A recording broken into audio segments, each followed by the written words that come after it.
All right. So, continuing to the thing, my anchor that pulled me in, and I'm here pretty recovered.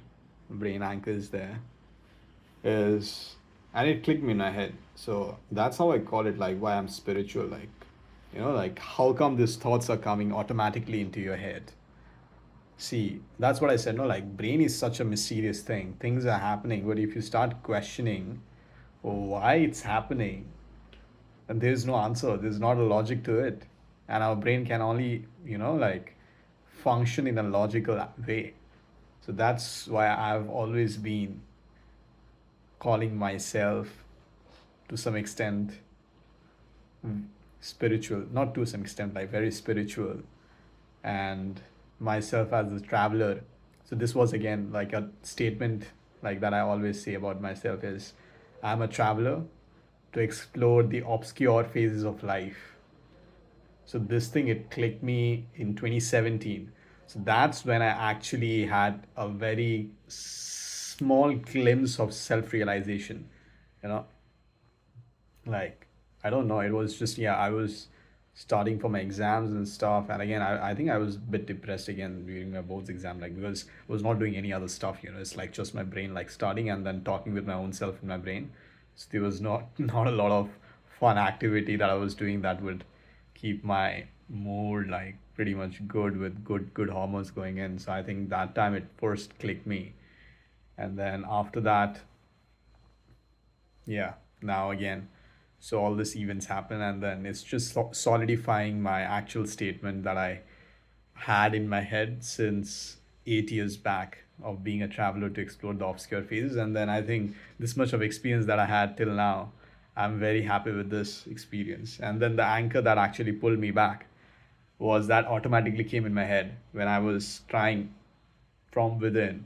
It was just a scream, scream, inner scream that I wanted to experience the meditative or the spiritual state, but I don't want to live there. It's just, I want to come back into the material world. And then it clicked me. It's like, yeah, this should be my anchor actually, to live in the material world while living the life to the fullest, enjoying whatever I'm doing, where the enjoyment actually comes from understanding, curiosity, seeing things, like taking, like exploring things in a new way, being innovative, and with great health, that's physical and mental. Not to be doing anything in the extreme end, keeping the mind relaxed. Lose it, like, so since I play badminton, so I just said it like lose my brain, like the grip while playing the badminton. So normally while you play badminton, so your hand grip has to be very loose, while playing, so that you can easily twist, like your grip should be very loose, so that you can like twist the racket easily. So I said like lose it like the grip while playing badminton, and just like the grass or the flowers. So it's just like the grass, like if the wind is blowing past the grass, it just clicked me. And then you can see a grass like moving, it's like bending on the both sides. It's not like stiff, it's like very flexible. So I just want my brain to be like that. But I still want it to be sometime like a suction cup where it just attaches, but it knows how to detach itself too, you know so that's the anchor that I actually clicked me. Is like I'm screaming to live in this world. So let's the anchor in my head now from now on will be to live in the material world in the fullest way possible while enjoying every moment. So this clicked me on Monday. So this is October 8th, I told earlier, which is Wednesday, 2025. And then Tuesday, Monday afternoon, it clicked me. And then slowly I started like, my brain is getting normal, and then I'm pretty normal now.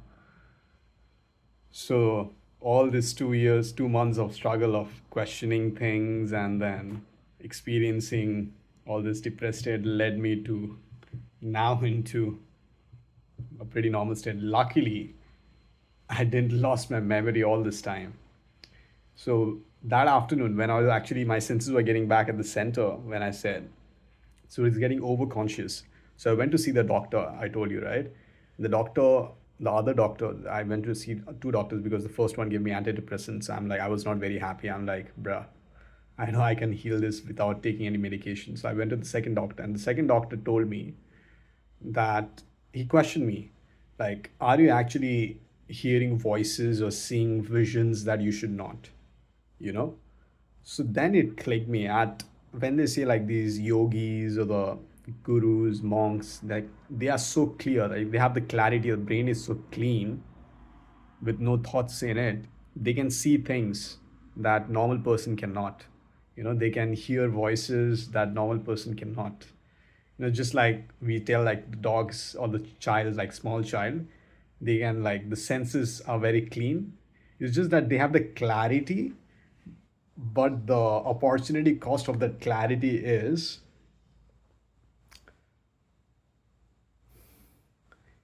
I don't know, wait, yeah, the opportunity cost of that clarity is you cannot have your memory in it.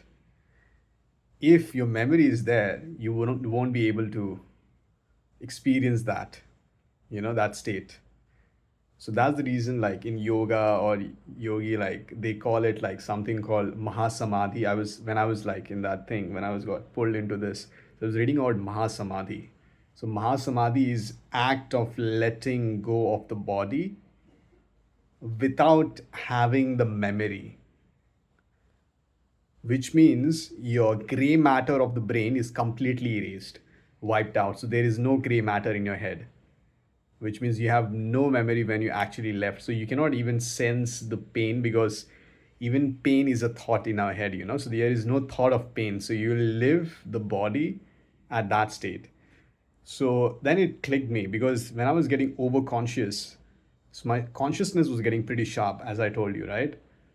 And then it was very frightening, because that's the reason they call it like be the strongest. So if you want to get into that state, you cannot go there even with the brink of fear, because if you actually fear, you will get anxious.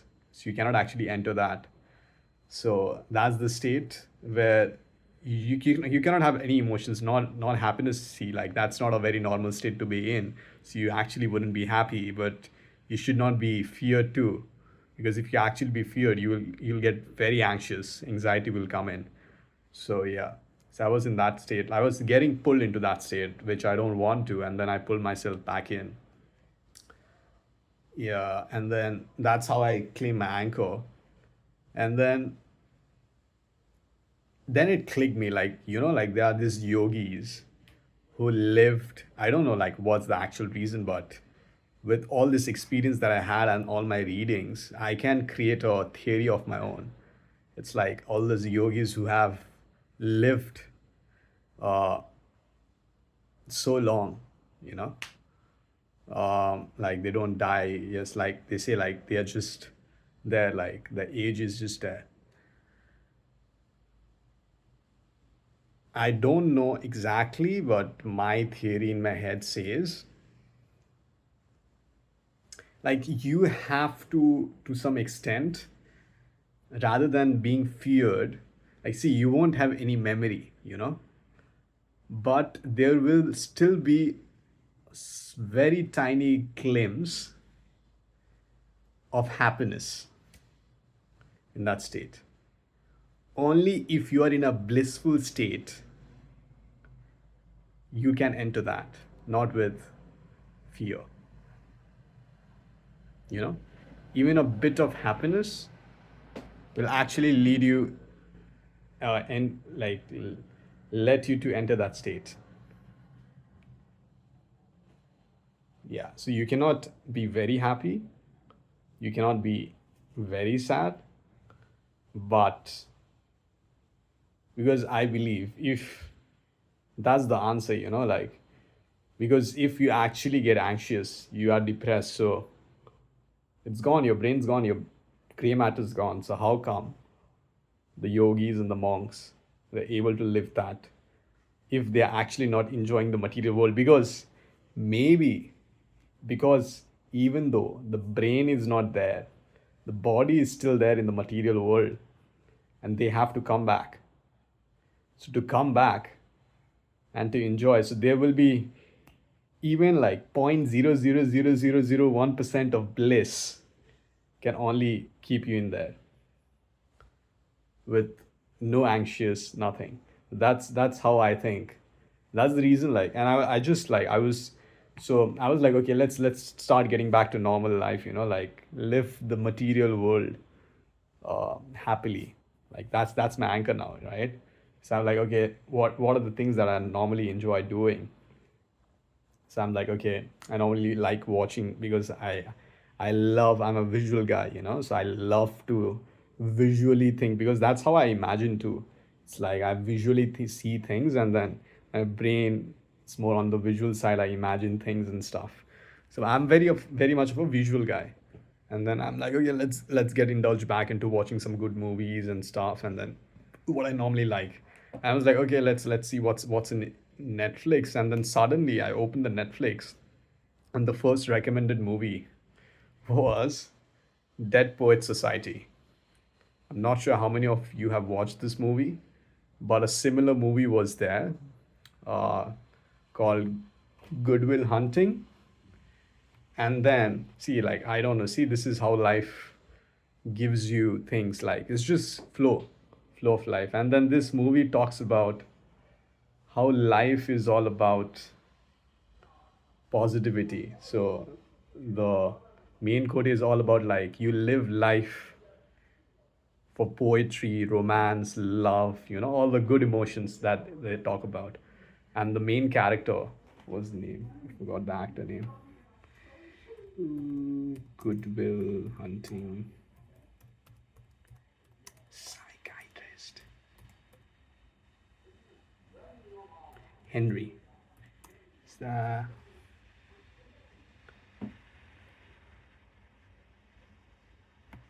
George Plimpton? Mr. George Plimpton. So he's the one acting in the movie Goodwill Hunting and Dead Poet Society. Uh,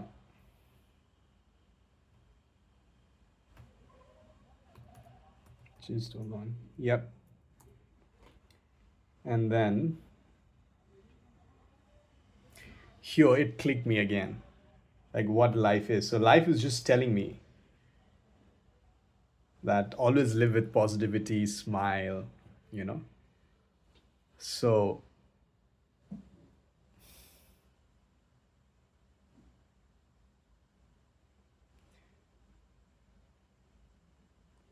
so now my goal of life is like to smile every day and then live in the material world with a big smile. Only this will remove a whole lot of negativity. And some of friend once said, "You have a beautiful smile. Why you?" And also, like, some of my friends always used to say me like, "You have a beautiful smile. Why you always look serious?" So yeah.